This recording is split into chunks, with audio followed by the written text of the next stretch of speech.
Coucou famille Vagué dit, pourquoi vous aimez vous soucier même de ce que les gens pensent de vous? Pourquoi vous aimez vous attarder sur les on-dit? Maintenant, là, quand il prend tous les proverbes, là, les hypocrites, les aigris, donc tout le monde est aigri, tout le monde est hypocrite.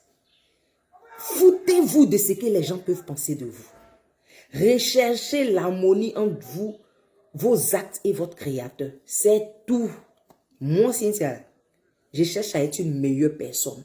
Chaque jour pour mes enfants, pour être une bonne mère pour eux. Pour ne pas rater certaines étapes de leur éducation. Pour que demain, là, elle puisse dire, ma maman nous a appris ça, ma maman nous a appris ça. Être une bonne épouse pour mon mari. Être une bonne amie pour mes amis. Être une bonne soeur pour mes frères et sœurs. Le reste là, façon je m'en moque éperdument. Je m'en moque éperdument. Parce que notre société d'aujourd'hui, si vous voulez tenir compte de ce que les gens pensent ou disent de vous, vous allez commettre des erreurs qui vont vous coûter très cher. Il y a des gens qui ont regardé à ce qu'on va penser d'eux. Ils se sont souciés de ce qu'on pense d'eux. Ils ont pris des décisions qui l'ont payé, qui l'ont coûté la vie. En voulant prouver à la société, en voulant prouver aux autres qu'on peut faire ça aussi. Il y a d'autres qui sont allés jusqu'à signer des pactes, aller rentrer dans des sectes, qui ont sacrifié leurs parents pour avoir le matériel, pour qu'on puisse les respecter. Il y a des gens, à cause de on dit, ils sont restés dans le foyer, n'ont pas pu prendre bagage pour partir. Ils sont morts de chagrin. Il y a des gens, à cause de on dit, ils n'ont pas pu se développer. Ils sont restés petits comme ça dans leur peau. Ils n'ont jamais pu s'affirmer parce qu'ils avaient peur du regard de la société. Ils sont restés en bas, ils ont tué leur talent. À tous les niveaux, la société va vous écraser. Mettez ça dans votre esprit. Mettez ça très bien dans votre esprit. Pourquoi vous voulez vivre en fonction du jugement des autres? Qui vous a dit qu'il y a un prototype exemplaire qui est là, de modèle de vie? Ça n'existe pas. Tu te crées ta propre vie, ton propre bonheur.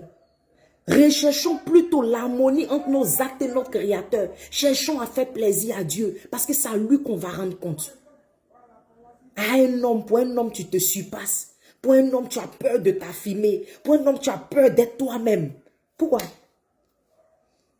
Tu as peur de recommencer. Pourquoi? À cause de on va dire. Bon, on va dire, quand ils finissent de dire, là, ça enlève quoi sur toi? Quand ils te regardent, quand ils ont fini de dire, quand ils te regardent de la tête aux pieds, là, ça enlève quoi sur toi? Ton nez a diminué, ton nez a grossi, ton compte en banque est rempli, ou bien l'argent a diminué. Non, c'est pour vous dire à quel point ça ne pèse pas. La vie des autres, là, ça ne pèse pas. Le jugement des autres ne doit pas peser sur vous. J'en parle parce que aujourd'hui, il y a des personnes, à cause du regard de la société, sont en train de traverser les pires moments de leur vie.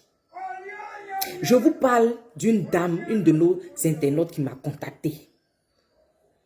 La dame est dans un foyer où le monsieur la sodomise tous les jours. C'est-à-dire que son devant, là, il ne touche plus.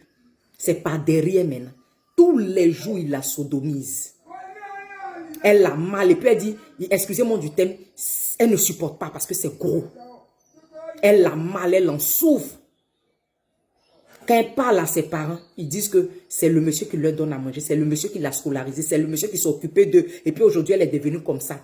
Que si elle s'en va, ce serait ingrat de sa part.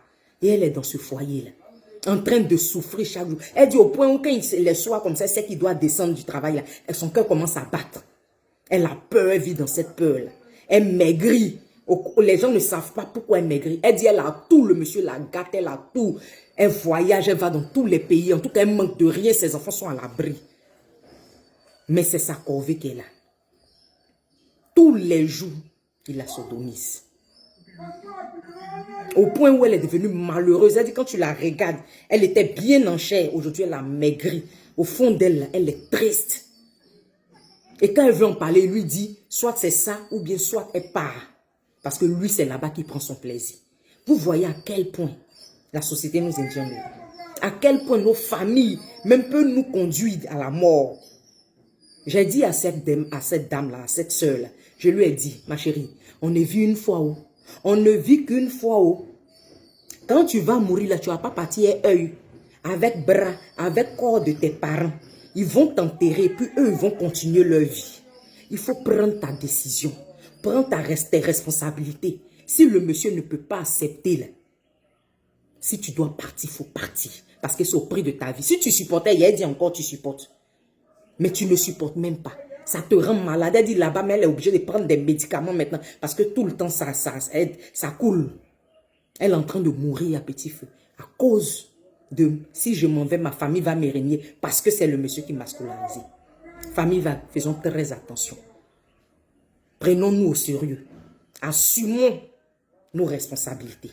On n'a pas à dépendre de qui que ce soit. Même ta famille, tu n'as pas de compte à leur rendre.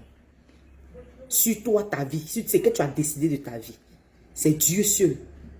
D'ici là, portez-vous bien, on reste connectés.